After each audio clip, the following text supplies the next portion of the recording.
할렐루야. 오늘도 하나님께서는 말씀으로 우리 예배 가운데 찾아오시고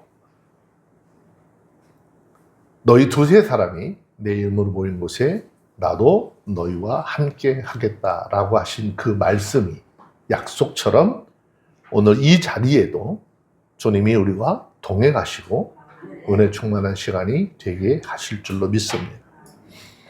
오늘 말씀도 지난 시간에 좀 이어서 같은 이어지는 부분 속에서 말씀을 좀 들을 수 있도록 해주시길 바랍니다. 지난 시간에도 말씀을 드렸죠. 다시 한번 이 시간에도 말씀을 드리고 넘어가도록 합니다. 예수 그리스도를 주님으로 영접한 그리스도인들은 이 세상에서 살아가지만 대한민국이라고 하는 이 땅에 있는 나라에 속한 것뿐만 아니라 하나님의 영원한 나라, 그 하나님의 나라에도 소속된, 즉 두 나라에 소속된 사람들이라고 하죠. 눈에 보이는 물질적인 그런 나라와 눈에 보이지 않는 영적인 나라죠. 물질적인 나라를 우리들은 어떻게 세상이라고 부르고 있는 것이고, 영적인 나라를 하나님의 나라라고 부릅니다. 우리들은 예수 그리스도를 구주로 믿어서 하나님 나라의 백성이 된 사람들입니다. 따라서 우리는 이미 이 땅에 법으로도 통치를 받지만 영원한 하나님의 통치를 받고 살아가는 것이죠. 그렇기 때문에 우리는 하나님의 통치를 받는 동시에 대한민국의 통치권자들의 통치를 받으며 살아가게 되는 것입니다. 어떻게 한 나라가 땅의 통치를 받고 하나님의 나라의 통치를 받으며 살까? 라는 생각을 할 수도 있겠어요. 그런데 구약시대 때 이스라엘이라고 하는 이 나라는 이 두 나라가 분리된 나라가 아니라 하나의 나라로서 삶을 살았던 국가죠. 세상의 국가가 하나님의 나라가 되어서 하나님의 통치를 받는 국가, 신정 통치 국가라는 말씀을 드렸습니다. 세상의 국가와 하나님의 나라가 일치했던 이스라엘에서는 이 두 가지의 국가 간의 갈등이 존재하지 않았어요. 그런데 이 땅의 삶을 돌이켜보면 하나님의 통치를 받지 않는 것 제외하고 이 땅의 나라들에 보면은 늘 수없이 많은 갈등이 이어져 오고 있습니다. 자, 이렇게 하나님의 통치를 받아오던 450년 동안에 이제 사사 시대를 거치게 되죠. 이스라엘 백성들이 이제 외적의 침략을 자꾸 받게 되자 이스라엘 내부 외부에서 외적인 침략들이 이렇게 자꾸 오는 것은 자기 나라에 왕이 없기 때문이다라고 하는 목소리가 높아졌다는 말씀도 드렸어요. 그래서 이스라엘의 지도자들은 사무엘 선지자를 찾아가서 우리에게도 우리 국가를 대표할 수 있는 왕을 좀 세워달라고 요구하게 되죠. 그리고 이 백성들의 요구에 하나님께서는 굉장히 불쾌한 감정을 드러내시죠. 왜냐하면 이스라엘 백성들이 외부로부터 침략을 당한 이유는 왕이 없어서가 아니야. 그들의 통치권자인 하나님의 말씀에 하나님의 뜻에 불순종한 결과라는 것이죠. 이스라엘 백성들의 판단은 명백히 잘못된 것이지만 그들의 요구가 너무 강해서 하나님께서는 선지자 사무엘을 통해서 이스라엘에게 사람이 세운 사람의 왕을 세울 것을 허락을 하게 됩니다. 단 앞으로 세워질 왕들은 하나님의 권한을 위임받는 것이기 때문에 하나님의 뜻을 따라 통치해야 한다라고 하는 조건이 붙게 되는 것이죠. 그런데 시간이 흘러갈수록 하나님의 뜻을 벗어나서 자신들의 경험과 뜻을 믿고 이스라엘을 다스리기 시작을 하고 또 그 결과가 이스라엘이라고 하는 이 나라, 세상 나라가 하나님의 나라와 갈등을 일으키게 되었습니다. 자, 이사야서 3장은 바로 이 세상의 나라와 하나님 나라가 갈등을 일으킬 때 어떤 결과가 임하는가라고 하는 것을 분명히 우리 가운데 보여주고 있는 것입니다. 지난 시간에 이어서 말씀을 함께 살필 때 큰 은혜가 임하는 그런 복된 시간이 되어지기를 주의 이름으로 축원합니다. 지금 유다라고 하는 이 사회가 혼란을 겪는 원인이 무엇이냐라고 하는 것인데요. 먼저 8절, 9절, 2절 말씀을 함께 보도록 하겠습니다. 읽겠습니다. 시작. 그들의 언어와 행위가 여호와를 거스려 그 영광의 눈을 촉범하였습니다. 그들의 안색이 스스로 증거하며 그 죄를 발표하고 숨기지 아니함이 소돔과 같으니 그들의 영혼에 화가 있을진저 그들이 재앙을 자취하였도다.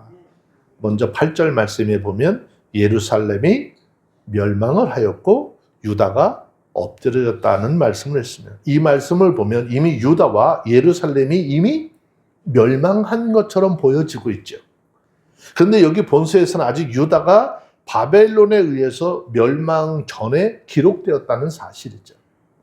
좀 더 구체적으로 이야기를 하면 유다 멸망 약 150년 전에 이사야 선지자를 통해서 하나님께서 예언을 하셨던 말씀이죠.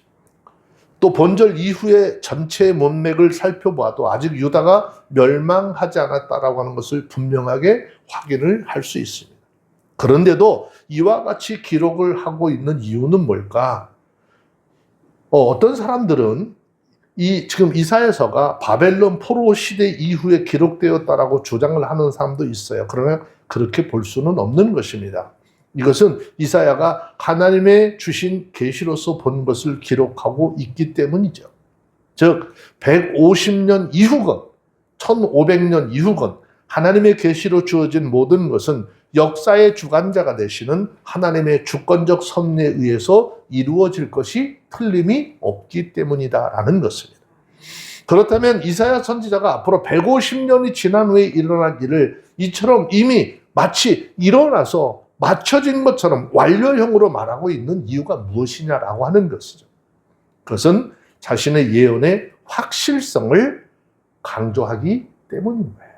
즉 자기가 이야기하는 것은 지금 사람이 이야기하는 것이 아니라 하나님으로부터 정확하게 받아서 그들에게 전달하는 것이다. 그래서 지난 시간에 말씀을 드렸죠. 이스라엘 백성들 향해서 너희가 이 말을 듣는데 정신을 바짝 차리고 들으라 라는 말씀을 강조했어요. 다시 말씀을 드리면 자신이 하나님으로부터 받아 말씀을 선포하는 이 예언은 반드시 이루어질 것이다 라고 하는 것을 강조하기 위해서 이사야는 아직 이루어지지도 않은 일을 마치 이루어진 일인 것처럼 완료형으로 사용하여 말하고 있는 것입니다. 즉 미래에 일어날 사건이긴 하지만 마치 이미 과거에 일어난 일처럼 완료형을 사용해서 그 확실성, 너희들이 하나님을 떠나고 말씀에 순종하지 않는 삶을 살면 반드시 이렇게 될 것이다 라고 하는 것을 강조하고 있는 것이죠.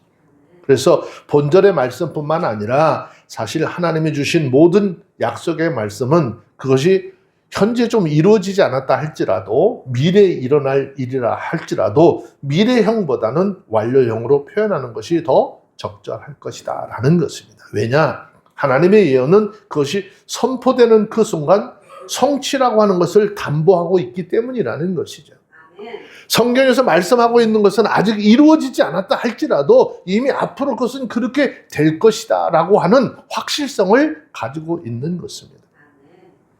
이사야서 55장 11절 말씀을 잠시 보시면 이사야서 55장 11절 말씀에 보시면 하나님께서 말씀하시기를 내 입에서 나가는 말이 이와 같이 헛되이 내게로 돌아오지 아니하고 나의 기뻐하는 뜻을 이루며 내가 보낸 일에 형통함이니라. 한번 읽어볼까요? 다 같이 이사야서 55장 11절 시작.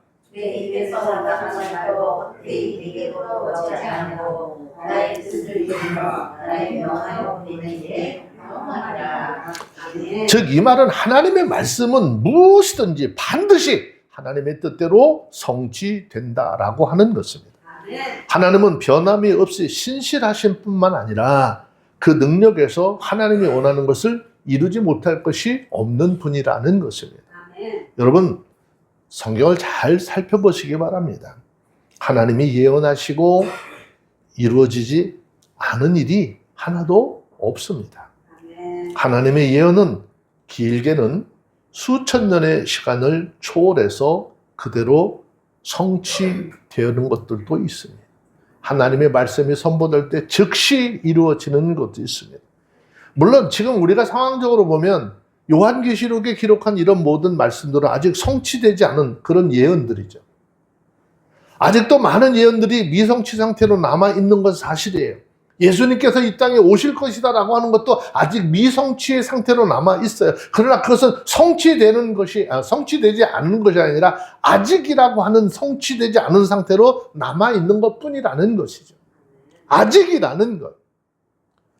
하나님의 예언은 선포될 때가 있는가 하면 성취될 때가 분명히 있는 것이죠. 그래서 성경은 전도서 3장 1절에 보면 말씀하고 있는 것이요. 천하의 범사가 기한이 있고 모든 목적이 이룰 때가 있느니라 라고 말씀하고 있는 것이죠. 여기서 말하고 하는 때라고 하는 것은 하나님이 정하신 때를 가리키는 것인데 그 때가 이르러서 하나님의 예언은 성취되도록 되어져 있습니다. 그러나 시간을 초월하여 계시는 하나님의 입장에서 보면 그것은 이미 이루어진 일이다 라고 하는 것이죠. 오직 시간 속에서 사는 우리 인생의 입장에서만 아직 이루어지지 않는 일뿐이다 라는 것입니다. 하나님의 말씀에 대한 이러한 이해 그리고 확신이 저와 여러분들에게 있기를 주의 이름으로 축원합니다. 사람의 관점에서 보면 아직 이루어지지 않은 이 하나님의 모든 예언, 예를 들면 예수 그리스도의 재림과 최후의 심판, 새하늘과 새 땅의 도래도 하나님 안에서는 이미 이루어진 일인 것이죠. 왜? 예수 그리스도께서 죽으시고 부활하시고 하나님 나라에 이미 올라가서 하나님 우편 보좌에 앉아 계시다라고 하는 것이 그 예수님이 이 땅에 재림주로 다시 오실 것이 이미 준비되어져 있는 상태인 것이죠. 그것이 우리 시간 속에 현실로 다가오고 있는 것이죠. 언젠가는.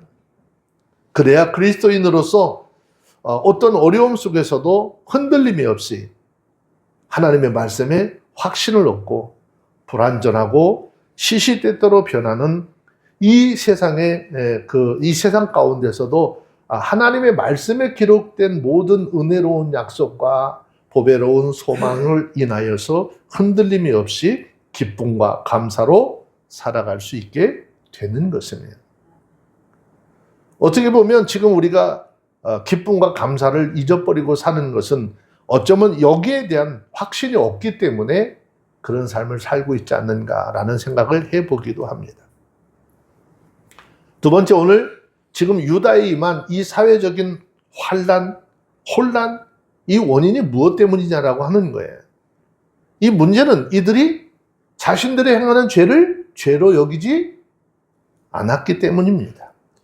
다시 이사야서 3장 8절의 말씀에 보면 예루살렘과 유다가 하나님의 심판을 받아 멸망을 받게 된 이유가 무엇인지를 말씀하고 있죠. 즉 그들이 말과 행위로 여호와 하나님을 거역하고 하나님의 영광의 눈을 촉범하였다라고 말씀하고 있습니다. 자, 여기에서 하나님의 영광의 눈을 촉범하였다라고 하는 것은 하나님의 영광의 눈을 지켜보시는 그 앞에서, 다시 얘기하면 영광스러운 그 모든 인생들의 삶을 돌아보시는 그 하나님의 앞에서 악을 공공연하게 행했다는 것이에요. 의식하지 않았다는 거예요. 무시했다는 거예요. 공의로우신 하나님을 의도적으로 무시하고 모독했다는 것이에요. 여러분, 이 하나님이 얼마나 두려운 존재인지를 깨달았으면 감히 그 앞에서 그렇게 할 수 있을까요? 할 수 없는 것이죠. 그래서 3장 9절에서 하나님의 영광의 눈을 촉범한 예루살렘과 유다의 사악함을 보다 구체적으로 표현을 하고 있는 것입니다. 자, 이사야서 3장 9절에 그들의 안색이 스스로 증거한다라고 했어요. 그들의 죄악이 극에 달하여서 마치 철면피와 같이 되었다라는 것입니다. 즉 그들은 죄를 전혀 부끄러운 것이나 두려운 것으로 여기지 아니하고 아예 숨길 생각도 하지도 아니하고 뻔뻔스럽고 습관적으로 그리고 공개적으로 아주 당당하게 행했다 그 말입니다. 다시 말하면 그들은 마치 하나님이 계시지 않는 것처럼, 하나님이 있다 할지라도 보지 않는 것처럼, 하나님이 혹시 계셔도 심판할 수 없는 무능력한 또는 공의롭지 않은 분으로 여겼기 때문이라는 것입니다. 그들이 그와 같이 여기지 않았다면 하나님의 심판이 있고 하나님이 범죄한 인생들을 반드시 보응한다는 사실을 알았다면 그렇게 당당하게 악을 행할 수는 없었을 것이겠죠. 자, 하나님께서 예레미야 6장 15절에서 분명히 말씀하고 있습니다. 자, 예레미야 6장 15절에 있는 말씀을 함께 볼까요?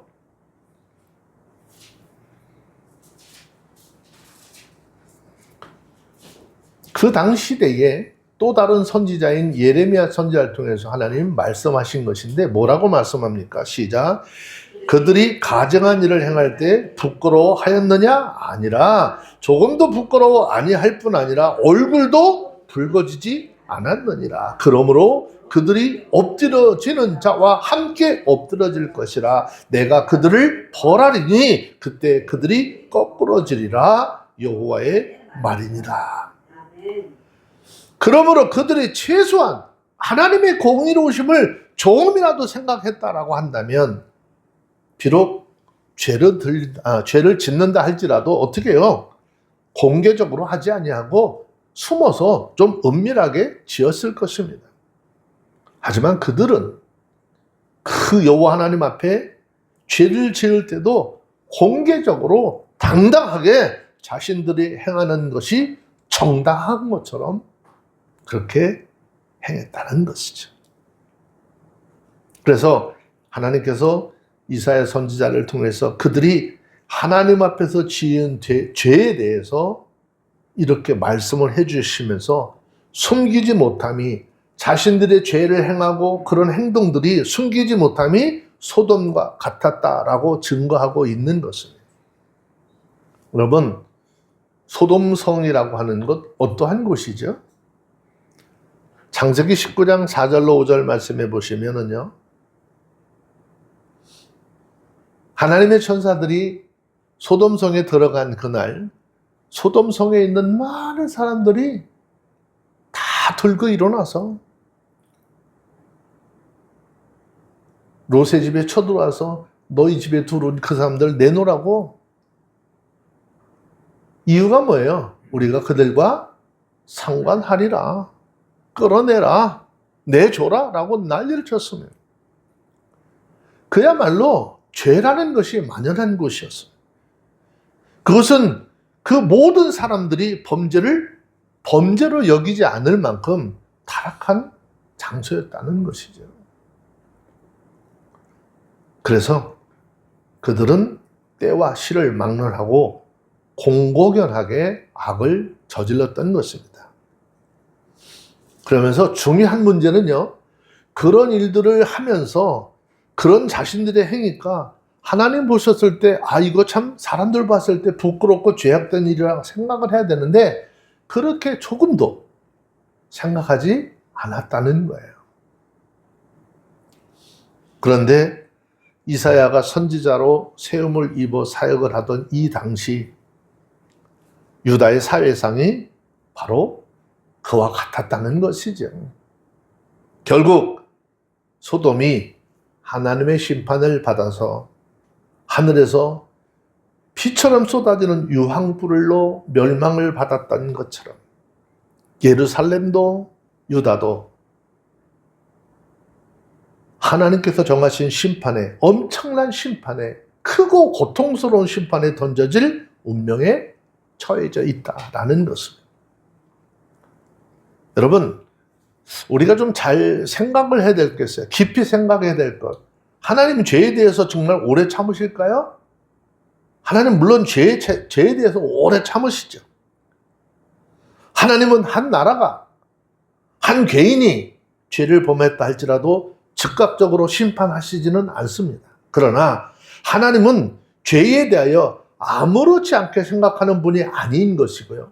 죄인 그리고 그 죄악을 저지르는 그 사회나 공동체에 대해서 끝없이 인내하고만 계시지 않습니다. 어떤 방법으로든지 징계하시고 책망하시고 심지어는 이 지구상에서 그 민족 자체를 멸하시는 그런 하나님이라는 것을 깨달아 알아야 되는 거예요. 하나님께서는요, 하나님이 보셨을 때 죄가 더 이상 묵인할 수 없을 정도로 그 사회가 만연하게 되면 노아 때의 홍수로 세상을 멸하셨듯이 소돔과 고모라 성을 유황불로 멸하셨듯이 모든 것이 풍족하고 많은 그 부유함을 누렸던 가나안 땅을 그렇게 하셨듯이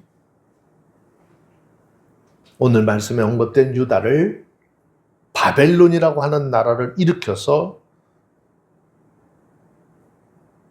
멸하셨듯이 심판을 행하시는 하나님이라는 것을 기억하여야 하는 것입니다. 그런 점에서 죄를 죄로 여기지 않는 이 풍토가 사회적으로 만연하면 만연할수록 하나님의 심판의 날이 가까이 와 있다는 것을 피부적으로 느껴야 돼요.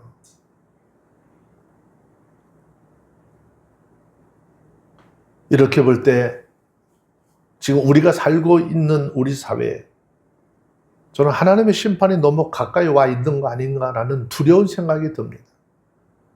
지금 우리가 사는 이 사회에는요, 죄로 여기지 않습니다. 사기가 사기로 성립되지 않는 풍토가 점점 만연해지고 있는 것이 사회적 현상인 것이에요.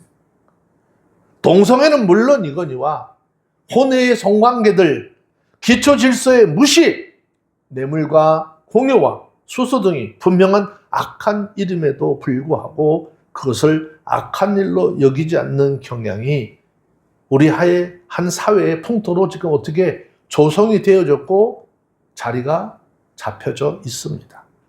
그러다 보니까 지금 우리 사회에 임한 일련의 일들은 우리가 신앙적인 믿음적인 눈으로 볼 때 어떻게 바라봐야 할지 여러분 각자의 믿음의 분량대로 판단해 보시기를 주의 이름으로 축원합니다.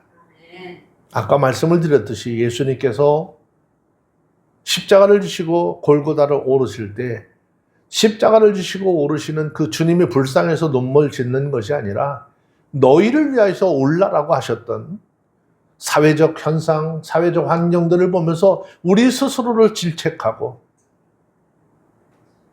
나부터 그곳에 의롭지 못한 삶을 살고 있는 것들을 돌아보고 가슴치며 나부터라도 나 한 사람이라도 정의로운 삶을 살고자라고 하는 그 마음들이 새롭게 정리되어야 한다라는 것입니다.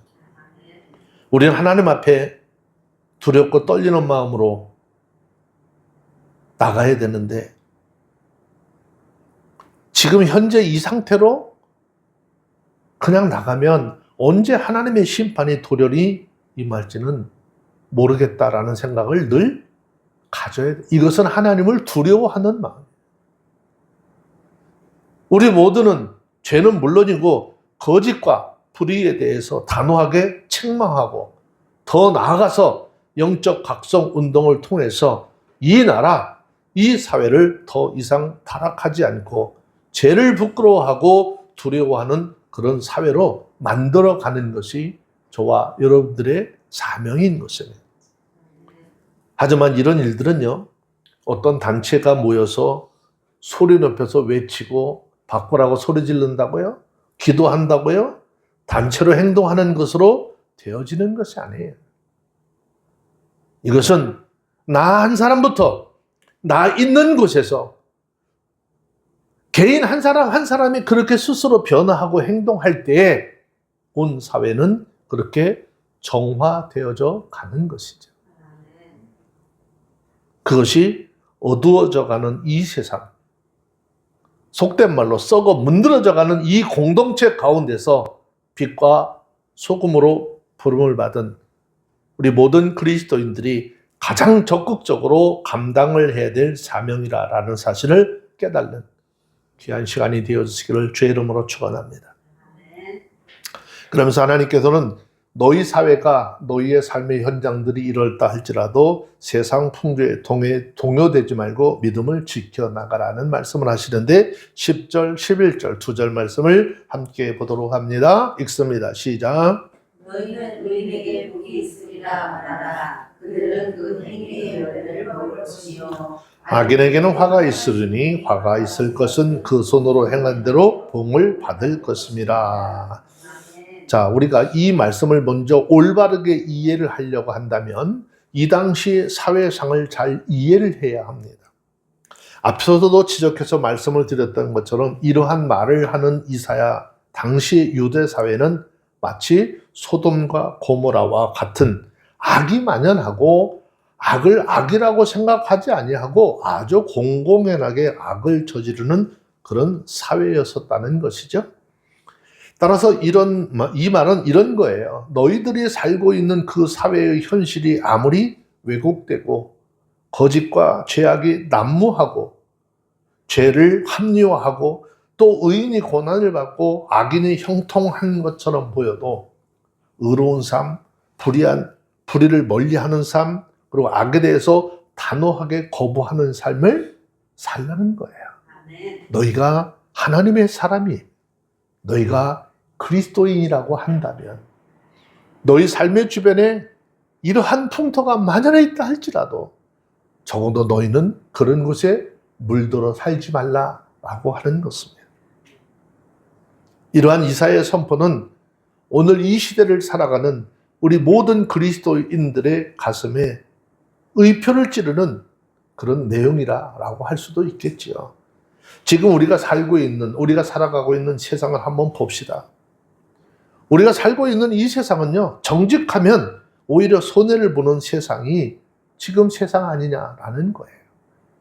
그래서 큰 자이건 작은 자이건 나이든 어른이나 아니면 나이가 어린 아이들 또 청년들, 청소년들 이 부조리한 사회 구조 속에서 필요악이다라고 하는 말을 내세우면서 어차피 사람은 뭐 하는 거예요? 죄를 저지르며 살 수밖에 없는 것이야.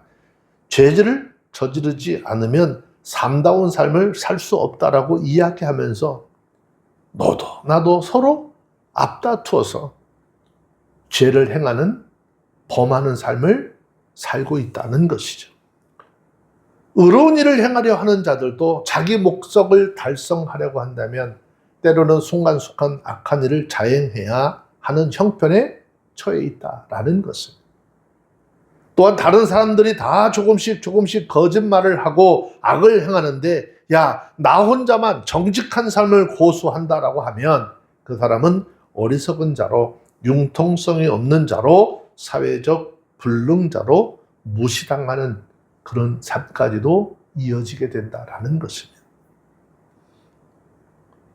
그렇지만 세상 모든 사람이 마음과 말과 행실을 불꽃 같은 눈으로 지금 지켜보시는 그 하나님이 있다는 것을 바라보고 이러한 행위를 하지 않는다라고 한다면 세상은 달라지게 되어져 있겠죠. 세상은 혹시 조금 전에 말씀드린 것처럼 세상 누가 다 그러는데 우리도 이렇게 세상을 변화를 따라 살아가자 할지라도 하나님은 절대 달라지지 않으세요. 아, 네가 그렇게 했니? 아, 내가 이해해 줄게. 이렇게 하지 않으세요. 하나님은 죄를 죄로 보시는 거예요. 하나님은 잘못은 잘못으로 보시는 것입니다. 하나님의 의의 기준도 세상 통제에 따라서 달라지느냐? 그렇지 않아요. 세상 법은요, 많은 인원이 있다고 해가지고 법을 늘리기도 하고 줄이기도 지들 마음대로 할 수 있겠지만 하나님께서 우리 인생들에게 정하신 법은요, 달라질 수 없는 것입니다.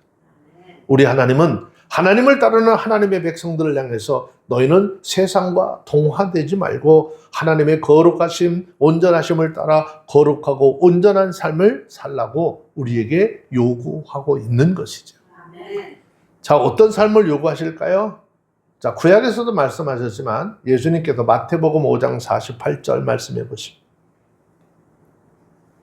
마태복음 5장 48절.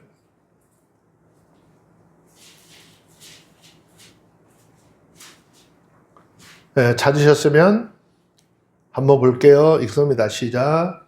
그러므로 하늘에 계신 너희 아버지의 온전하신 수와 같이 너도 온전하라. 세상 풍조가 어떻다 할지라도 너희는 너희가 믿는 그 하나님이 온전하신 것처럼 이 땅에서 온전한 삶을 살라라고 말씀합니다. 세상은 이미 악해질 대로 악해져서 의를 행하는 자, 정직과 진실을 고수하는 자, 선한 일이나 공의로운 일을 이루려 하는 사람들이 손해를 보는 것 같이 되는 것이 당연히 여겨지는 세상이 되어져 버렸습니다. 그리고 그렇게 삶을 사는 사람들이 어떻게 해요?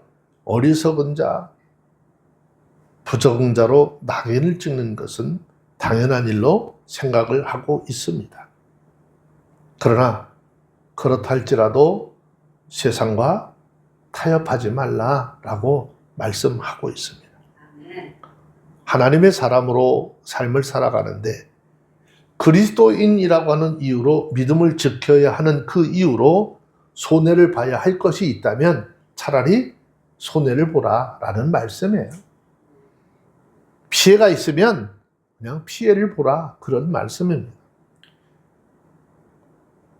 우리가 그러한 삶을 살 때 따라오는 이야기들이 있을 수 있어요. 아유, 고식한 사람, 고지식한 사람, 막힘이 있고 앞뒤가 꽉 막혀서 융통성이 없는 그런 사람, 어리석은 사람이라고 비웃는다면 그 비웃음이라도 감내할 수 있도록 하라는 것이죠. 지금은 별로 그런 일이 없어요. 예전에는 버스나 전철을 타면 특히 버스 안에서 좀 그랬어요. 노선 버스 안에 보면 그 볼펜을 가지고 파는 사람들이 많아요. 어린 아이들이 또 있고 청년들도 있어요. 요만한 쪽지에다가 글씨를 하나 딱 쓰죠. 나는 공부를 하고 싶은데 환경이 어려워서 공부를 못합니다. 여러분들이 도와주시는 이것으로 나라에 필요한 그런 인재가 되도록 열심히 공부를 하겠습니다. 근데 우리는 그게 가슴이 아프잖아요. 예전에 이제 볼펜을 가지고 온 사람에게 돈을 이렇게 좀 많은 돈을 이렇게 건넨 적이 있어요. 근데 저는 순수하게 그게 이제 그런 줄 알았어요. 버스 정류장에서 딱 내려가지고서는 그 버스 정류장에서 딱 내려가지고 저를 이렇게 쳐다보면서 고맙다 이러는 게 아니라 손가락이 이렇게 했더니 뭐라는 거예요? 정신이 조금 도른 사람 아니냐, 볼펜 한 자루 값을 왜 이렇게 많이 주냐라고 하는 것이죠. 그럴 때 그 마음이 어땠을까요? 막 내려가서 차 세워가지고 내려가가지고 어떻게 하고 싶은데 이미 어떻게 해요? 제 손을 떠난 것이고, 그 사람이 그런 생각을 하고 그런 평가를 한다 할지라도 나는 선한 마음으로 그 일을 행했으니까 그냥 그것을 웃음으로 흘려보내면서 넘어가는 것이죠.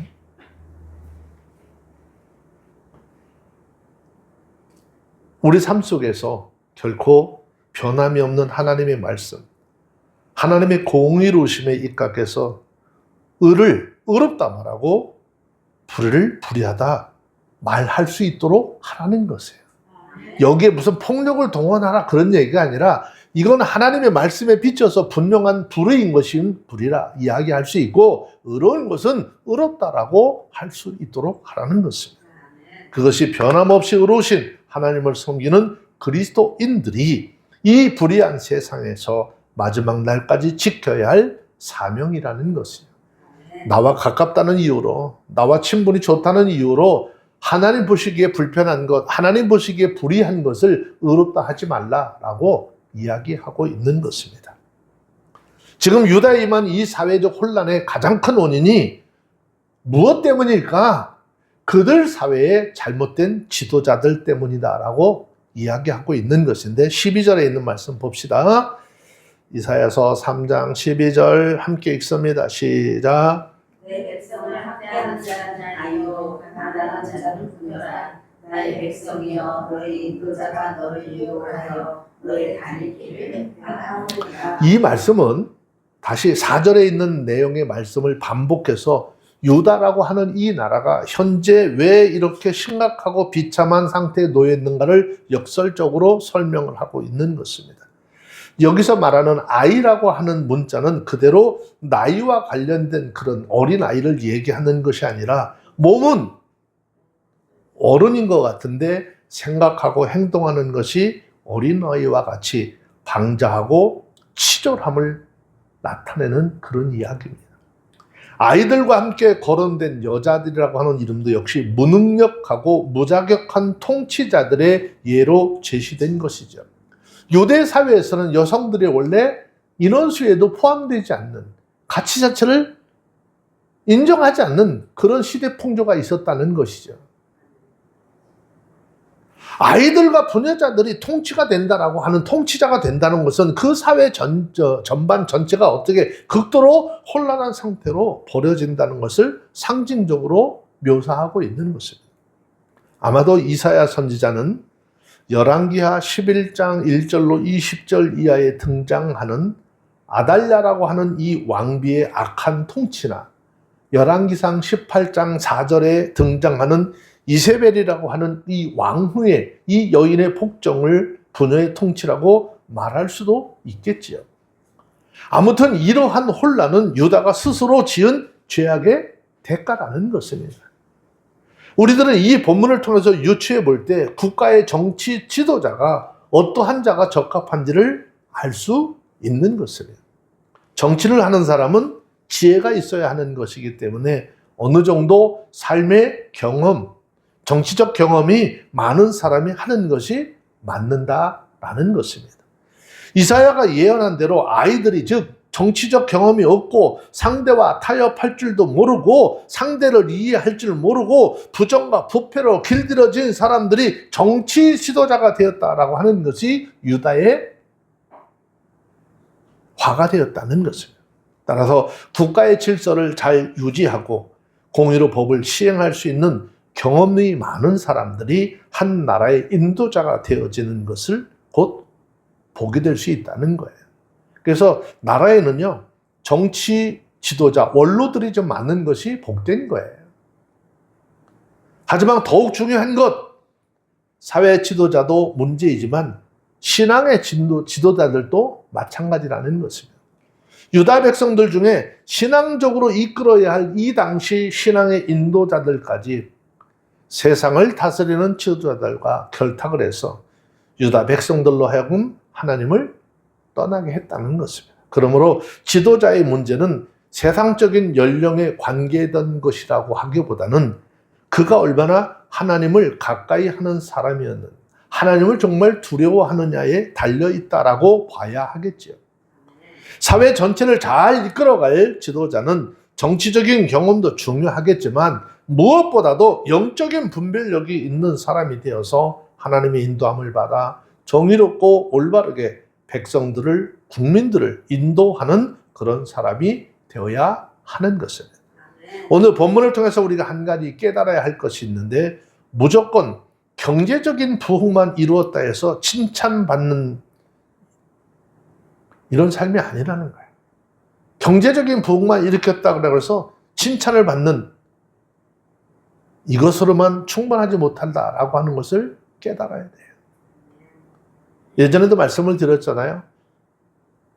박정희 대통령이 되면서 그분은 산속에 있는 우상들 다 부셨어요. 다 털어냈어요. 산속에 있는 무슨 도사들 다 내려서 산에서 부정한 짓을 행하는 이런 것들을 다 없앴던, 어떻게 보면 참 하나님을 기쁘게 하셨던 분이 아니었는가라는 생각을 참 깊이 해보게 돼요.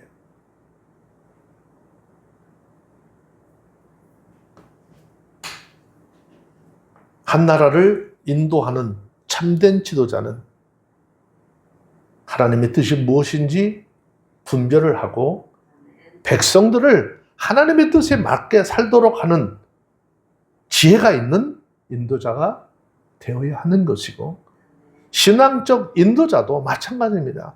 세상적인 것으로 여러분들에게 말씀을 전하는 것이 아니라 성경 속에서 우리 인생들에게 말씀하시고 하는 하나님의 마음을 전달해서 그 하나님의 마음을 깨닫고 하나님의 뜻대로 삶을 살도록 인도해야 하는 목적이 있다라는 것이에요. 우리 모두가 말씀을 통해서 믿음의 눈을 크게 뜨고 바르게 뜨고 내가 아니면 이 나라를 지킬 수 없다라고 하는 국민의식과 신앙의식, 나 한 사람이라도 먼저 하나님 앞에 의로운 믿음의 사람으로 살겠다라고 하는 다짐하는 그런 귀한 시간이 되어지기를 주의 이름으로 축원합니다. 다른 사람 얘기할 것 없고 나 스스로, 나 한 사람이라도 대한민국의 국민으로, 대한민국에 있는 그리스도인으로서 나 한 사람으로부터 정말 하나님의 뜻에 잘 맞게 살아가고자 하는 그런 다짐이 있기를 다시 한번 주의 이름으로 축원합니다. 기도하겠습니다. 걸어가신 하나님 감사합니다. 하나님의 귀한 은혜가 이 한 시간 우리 가운데 있게 하여 주시고 오늘 말씀을 통해서 우리의 신앙관, 우리의 국민관들이 깨어나게 하여 주시고 우리의 삶을 통해서 여호와 하나님을 기쁘게 해드리는 우리의 믿음을 지키고자 하는 그런 다짐들이 있게 하여 주셔서 오직 주 여호와 하나님께만 영광 돌리는 우리의 삶들이 되게 하여 주시옵소서. 우리 구주 예수님의 이름으로 기도합니다. 아멘.